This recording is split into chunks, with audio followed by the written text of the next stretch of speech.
वाहिगुरू जी का खालसा वाहिगुरू जी की फतेह. If you're watching this, you probably have watched my other video unpacking my tech backpack for Smalgam.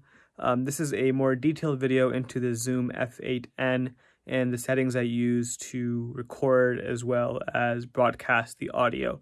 So let me just show you all that. Okay, so right off the bat, yours will not look like this out of the box. So let me show you some of the things I changed. And I apologize if the camera, I'm using my phone to record this without a tripod, so if I move around a little bit, I'm sorry. The way this works is the first thing you want to do is go into the menu. And then everything is basically in here. So the first thing I did is I realized that the output, I was worried about the live stream. You have to route your outputs. So for the first thing I did is the headphones. I wanted to make sure I was getting output for all of the mics. And I wanted post-fader output.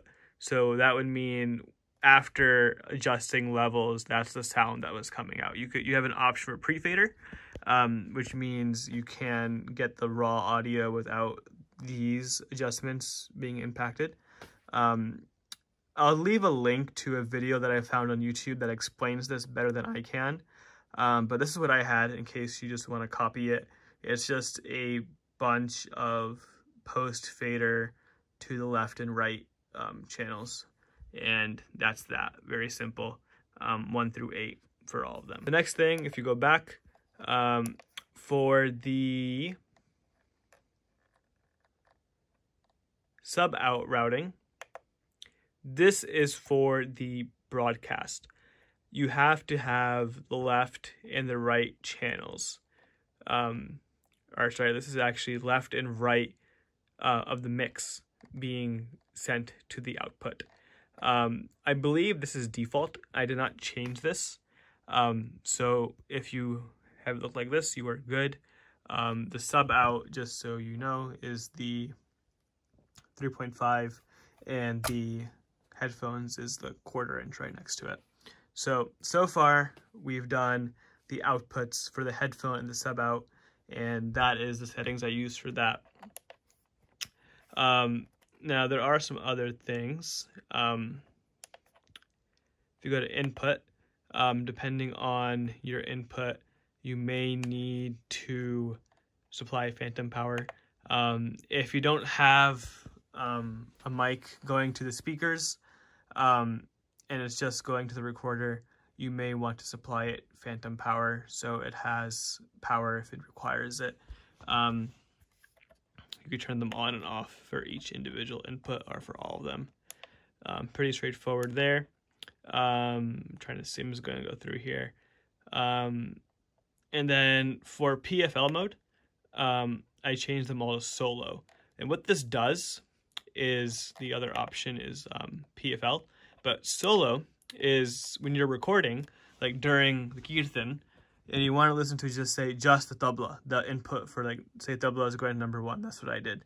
If I wanted to solo just to listen to that and make sure I'm actually hearing something, I would press the PFL button here, and it wouldn't like touch the recording or the broadcast, but like while you're monitoring, you can just press PFL and you'll hear just the tabla, which is really convenient. So you can see if you're getting something at all from the microphone, and if you are, how loud it is. It's actually really cool while you're listening to kirtan to go through, I did this a bunch, like going through each one and just listening to like one channel and just seeing how they all come together. So that's definitely something I suggest doing.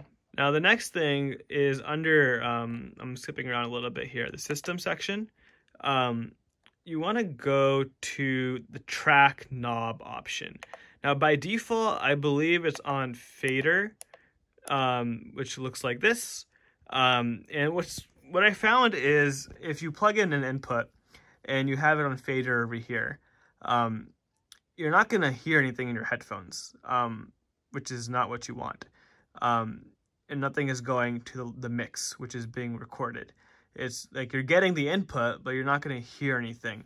So what you have to do is change this to mixer, and then it looks like this. And now if I change something, it changed on the screen too. And that is what will send the audio based on the levels you set on these knobs into the mix. So if you change the tabla volume like to really loud, it'll record very loud and output very loud to your headphones in the broadcast. So you want it on mixer, so that is, you get the sound outputting correctly. And I think that was a little trippy for me because I was really confused on why I wasn't able to control the levels. Like I was getting the sound inputting from the mics, but I wasn't controlling the volume for each individual one with these knobs. And once I switched it over to mixer, those knobs started working the way there should be. So yeah, that's definitely really important. I believe that's it in terms of settings. This is pretty easy to navigate. You may want to just poke around. There's a bunch of videos online. The manual is actually really good as well. Oh, one thing I just remembered, the recording. You want to make sure you know what you're recording. So I did not record, Nerdsing's gonna kill me when he hears this, but I actually did not record the individual channels. I only recorded the final mix. The con to that is after you recorded, you can't change anything. Like you can edit the final MP3, but you can't go back and adjust levels for each individual input. The benefit is your work is done. You just mix everything while you're recording, and as long as you recorded everything the way you wanted it to, you're good. And then the MP3 you get is the final one, and you can make small adjustments with like volume and maybe like EQing it a little bit, but not nearly as much as you can do if you record the individual tracks. If you use Adobe Audition, do not use the I think it's called polyphonic. Don't use that format.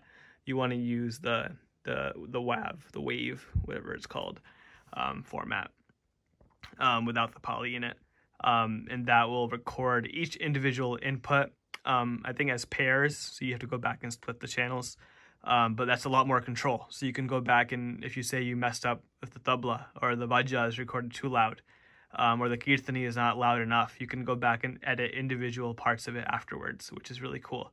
But that requires a lot more time, and I rather just pray for the best while I'm recording. So I just recorded the final stereo MP3. And that also means the file size is much smaller because you aren't recording all that extra data. In terms of some other tips, you can control the volume for the headphones over here. Very useful. I always pretty much max it out during kirtan because it's really hard to hear with all the sound. This is good for setting a tone.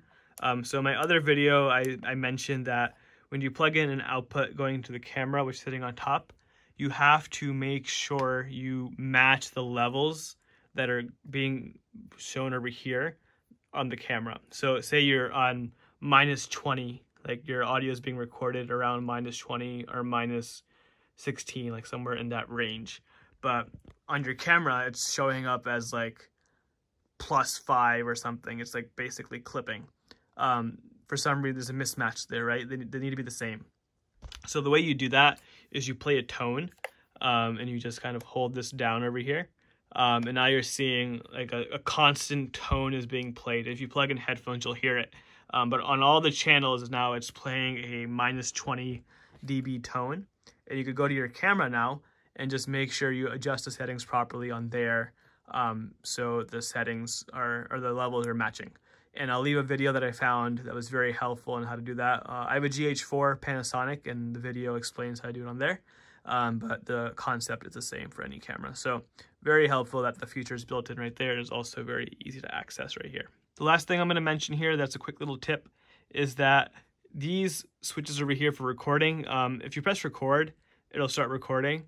But if you press record again, I'll do it right now actually. Okay, so it's recording now. If you press record again, your logical thing will be like, oh, the recording will stop. It does not stop. It just starts a new track. You actually have to press the stop button, and that's what will stop the recording from actually recording. So that was a little annoying for me at first. So just keep that in mind when you actually stop the recording. So yeah, that's my quick little video on the Zoom F8N. There's a lot more you can do with this thing. I've only had it for a few days. I rented it. It costs like $1,000, and I never used it before, so I wanted to try it out first. You can do cool things with the F8N version, like syncing with your phone through a Bluetooth app, and just controlling things on there. I didn't get a chance to do that. So if you do get it and try those features out, let me know how it goes. I hope this video helped for those of you considering this setup. It sounded great. The recordings came out really nice. I'll leave a link to a few samples of recordings so you can check it out to see for yourself. But yeah, I'll try my best to answer any questions you have. I'm still really new to this setup, but I think I got the basics down, so hopefully I can help with that kind of stuff. But yeah, I'll see you guys next time. Thank you very much. Vaheguru Ji ka Khalsa, Vaheguru Ji ki Fateh.